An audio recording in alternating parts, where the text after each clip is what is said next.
Hey, so today we're going to talk about a way to get stage time as a musician through pay for play. These types of shows are called a lot of different things. They're called bringer shows, guaranteed ticket sales, or ticket minimum shows. Basically, what you do is you or your band promise the promoter a certain amount of tickets are going to be sold before the show. It's usually 10 to 30 tickets pre-sale. If you're a solo act like me, you're on the lower end. If you're a big band, you're going to be on the higher end. And if it's a big venue, you're definitely going to be on the higher end. Anyway, so when you're working with these promoters, what they're going to give you is stage time and tickets. I don't work with promoters that make me pick up the shipping and handling or the printing costs. I think that should be on the promoter. That's my own personal choice. I just want you to be aware that is something that some promoters will ask and other promoters won't ask. So just know that going into it. And I've said this about these types of shows in previous episodes. These audiences and these nights aren't really the most well sculpted to be an overall night experience. So the band before you might be completely different, and the band after you might be completely different. So there's not a lot of audience carryover. The audience is going to stick around the entire night to discover new music. They're usually there to support their friends. So just know that going into it. All right, so where can you do this? Well, in LA, some places that I've played or some places that I know of that have played are Molly Malone's, the Viper Room downstairs. I believe the Viper Room upstairs does as well, but I've never played that, so I'm not sure. House of Blues San Diego, Lucky Strike, State Social House, the Federal Bar in NoHo, and there's an online space called the Studio Venue.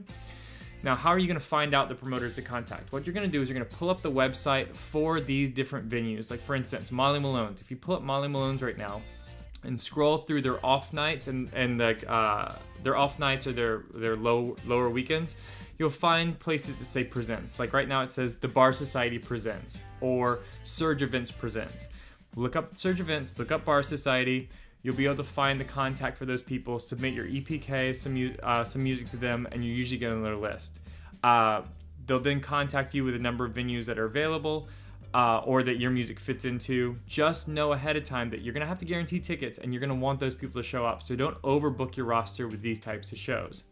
A second way to find out these types of venues are different promoters is by going to these nights online or in person, finding the names of the bands, going to that band's page and see where else they play. Chances are if they do pay for play at one venue, they probably do it at a couple.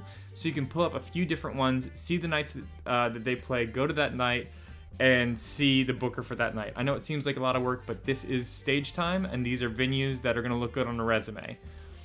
A quick addendum to that, these venues are going to look great on a resume for out of town. I've had a few venues in town after doing some of these pay-for-play nights when I was first getting started that I'd go to the other venue and they'd be like, yeah, these are great, but these are all pay-for-play. Where have you booked on your own merits? Like, where have you booked because they liked your sound?